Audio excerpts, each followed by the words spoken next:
Queridos irmãos, hoje a igreja celebra a festa, a solenidade de Pentecostes. Esta solenidade que faz memória da vinda do Espírito Santo sobre Maria e os apóstolos reunidos no cenáculo 50 dias depois da Páscoa. Então hoje nós inteiramos 50 dias de celebrações pascais, de tempo pascal. E a partir então de amanhã, nós entraremos no tempo comum. O Círio não estará aqui mais entre nós, aqui no presbitério, e será usado apenas nas ocasiões de batismo ou de alguma crisma que nós tivermos aqui na paróquia. Então, o Círio Pascal esteve esses 50 dias aceso para reforçar em nós a existência, a realidade de Cristo ressuscitado. Cristo ressuscitou e a sua luz vem para iluminar a nossa vida, para iluminar a igreja. Então hoje, 50 dias depois da Páscoa, celebramos Pentecostes, o derramamento do Espírito Santo sobre os apóstolos e Maria, a vinda da força do alto, o Paráclito prometido por Jesus. Mas a festa de Pentecostes não se iniciou como a festa do Espírito Santo. No início, era a festa da colheita. As pessoas plantavam, faziam a sua lavoura e recolhiam ali os primeiros frutos e levavam diante de Deus no dia de Pentecostes. Apresentavam a Deus os seus primeiros frutos. Considerando que tudo vinha de Deus, as pessoas com gratidão ofereciam a Deus os seus primeiros frutos. Um feixe de trigo, ou de arroz, ou o vinho, ou a primeira uva do seu parreiral.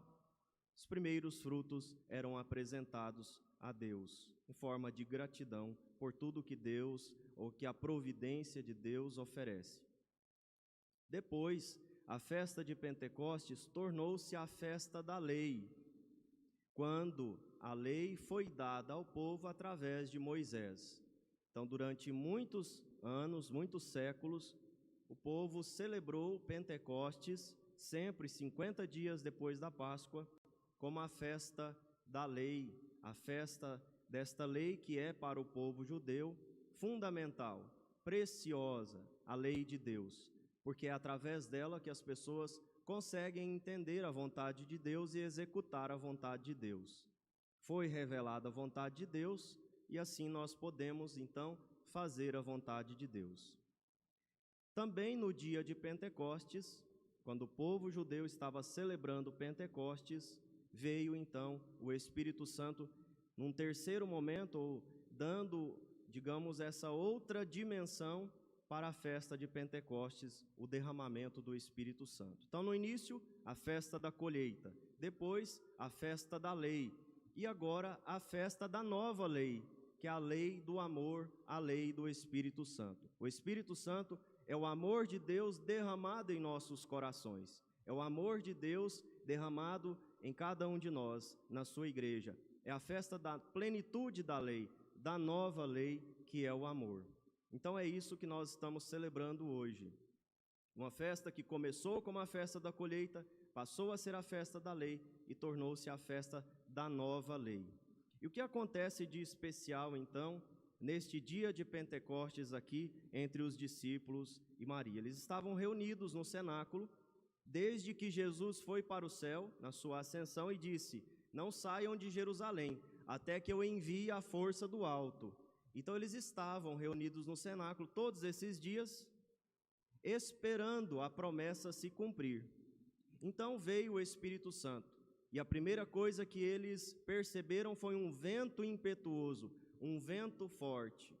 Primeira coisa então, o Espírito Santo é vento, o Espírito Santo é ar, o Espírito Santo é o sopro de Deus, o hálito de Deus que dá vida, a vida de Deus àquelas pessoas.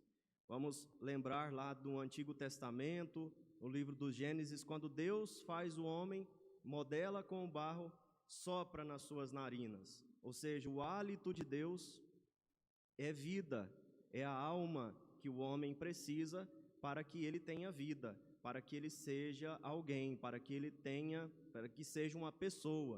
Então, a força de Deus, ou o hálito de Deus, tem esse poder de criar, tem esse poder de vivificar, tem esse poder de fortalecer, esse poder de sustentar. Quando nós perdemos o ar, nós morremos. O ar é muito importante para nós. Então, o povo judeu sempre soube fazer essa comparação.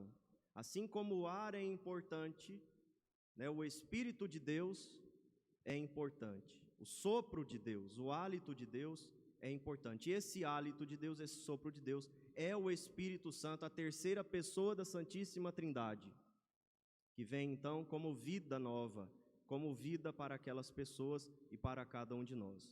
Num segundo momento, aparece então como que línguas de fogo e repousam sobre aqueles apóstolos e Maria. O que significa então o Espírito Santo como fogo? Ele é fogo que purifica. Vamos lembrar que o fogo, quando a gente coloca o ouro no fogo, ele separa as impurezas. De um lado fica as impurezas, de outro o ouro puro, purificado. Então o fogo purifica, o fogo purificador do Espírito Santo. É o que significa este fogo que está ali. O Espírito Santo é fogo que purifica, é fogo que aquece o coração daqueles apóstolos, daqueles discípulos, aqueles corações frios, aqueles corações gelados como um defunto.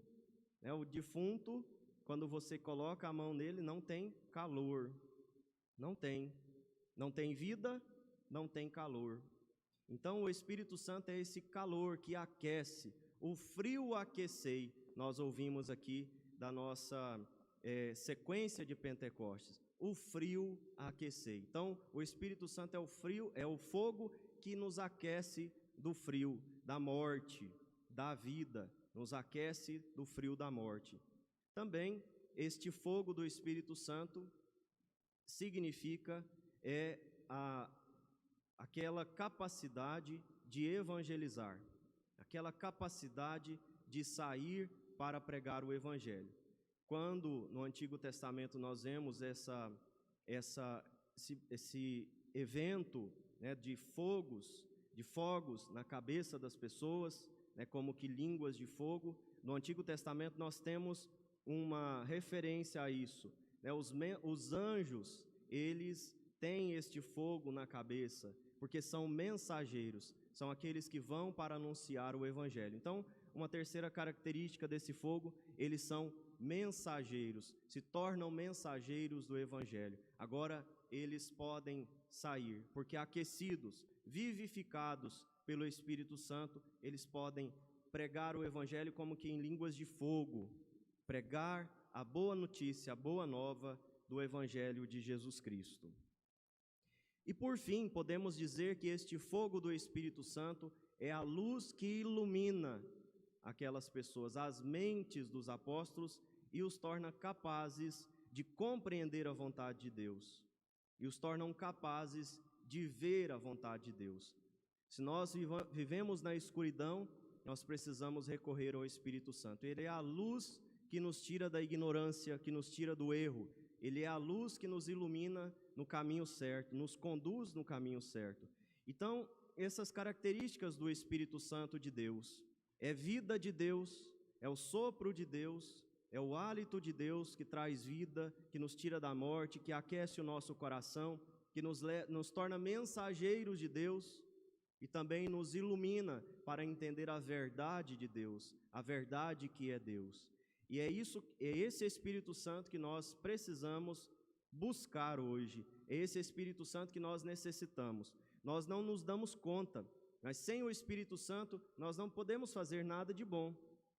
Então, se nós fazemos algo de bom, é porque o Espírito Santo nos capacita para isso, com os seus dons, sabedoria, inteligência, conselho, fortaleza, ciência, piedade, temor de Deus. Com seus 7 dons, nós nos tornamos capazes de fazer o bem, capazes de servir a Deus, capazes de anunciar o Evangelho. Precisamos pedir o Espírito Santo. E, infelizmente, na nossa cultura ocidental, nós não temos o costume, né, de invocar o Espírito Santo, nós não temos o costume, né, de no nosso dia a dia estar junto com o Espírito Santo, buscar o Espírito Santo, procurar o Espírito Santo. Infelizmente, nós não temos esse costume, mas precisamos adquirir esta virtude de viver a nossa vida conforme o Espírito, conforme as inspirações do Espírito Santo, conforme a força do Espírito Santo, a vontade dele, porque ele é Deus, com o Pai e o Filho. O Espírito é o próprio Deus, de igual majestade, igual dignidade. O Espírito Santo é Deus. Nós não celebramos isso com toda a solenidade, com toda a convicção, com toda a festa que nós deveríamos celebrar. Infelizmente, nós não temos este costume, mas precisamos. Sem o Espírito Santo, a igreja não pode nada. E tudo que a igreja fez, desde os apóstolos até hoje, foi graças ao Espírito Santo. Ele é a força que nos torna capazes. Tudo que nós fazemos deve ser pelo Espírito Santo, através da força que ele nos dá. Precisamos recorrer a ele. E se nós buscarmos, se nós procurarmos o Espírito de Deus, nós seremos capazes de fazer grandes coisas. Notem os apóstolos, eles medrosos, covardes, estavam ali reunidos, buscando essa força do alto, porque antes disso, eles tinham fugido da cruz, eles tinham negado Jesus, e a partir desse momento, aquele justamente que negou Jesus e todos os outros, saem para pregar o Evangelho. Não tem mais medo, não tem mais nada, agora o que tem é coragem, é vigor, destemor, é força para pregar o Evangelho e para dar a vida por causa deste Evangelho. É o que nós vemos então nos discípulos de Jesus, é o que nós vemos na igreja. Vamos então nessa noite pedir o Espírito Santo, suplicar o Espírito Santo e todos os seus dons, para que nós, imbuídos da força desse Espírito, possamos pregar o Evangelho a todos os povos, como Jesus pede no seu Evangelho para todos nós. Creio em Deus Pai,